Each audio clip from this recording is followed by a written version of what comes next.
তখন বাপ মাকে নিয়ে ঘরে ভিতরে ফেলাই এই হল ওদের অসত্য আচরণ। এই আচরণ বাংলাদেশের ভিতরে বাস্তবায়নের জন্য পাগল হয়ে আছে এক শ্রেণীর মুসলমান সমাজ।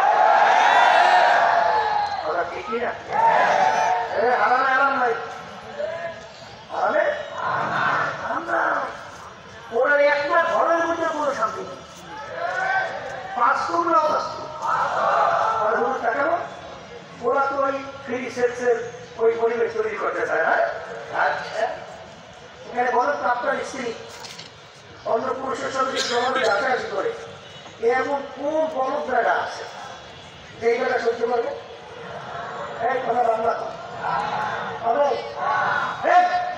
কোন স্বামী যদি অন্য মেয়েদের সঙ্গে হাজারি দলের যাচাই করে কোন স্ত্রী আছে সহ্য করে?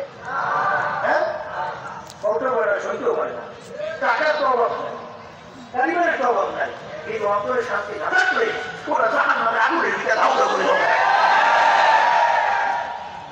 আর দেখবেন একজন প্রিন্টার পাল্লাওয়ালা, এই তার শান্তি অন্তরে শেষ নাই, শান্তির শেষ নাই। যদি একটা সালাম দেয় এমন একটা হাসি দেয় মনে হয় যেন হাসি করে পরিবার দূরে থাকে। জিজ্ঞাসা কেমন আছে? হুজুর আমরা খুব ভালো আছি, খুব ভালো। আর যত বড় লোক দেখছি তো জিজ্ঞাসা করে কেমন আছে? হুজুর বললেন না, বিপদের কোনো শেষ নাই, বড় বিপদে আছিস। দেখলো রে কপাল করা, তুই টাকা কামাই করছো, তুই বাড়ি করছো, গাড়ি করছো তোর শান্তির জন্য। আমি করে হুজুর বললেন বিপদের কোনো শেষ নাই, টাকা খেতে করবি।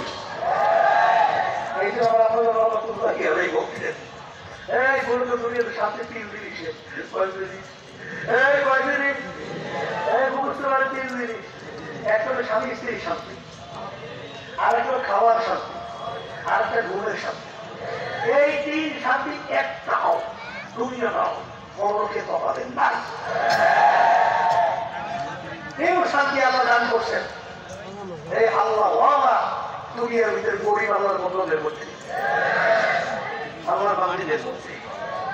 এই আপনাদের মামাতুলের উদাহরণ দেব, এই সারাদিন বড় লোক বাইরে ব্যবসা বাণিজ্য ঝামেলা না, তারপর কাজকর্ম করিয়া সারাদিন মাথাটা খারাপ করিয়া ঘরে এসে আবার পরে স্ত্রী তো দুনিয়া থাকে ও নাকে একটা সিটকেটে দিয়ে গাড়ি চাল দিলাম।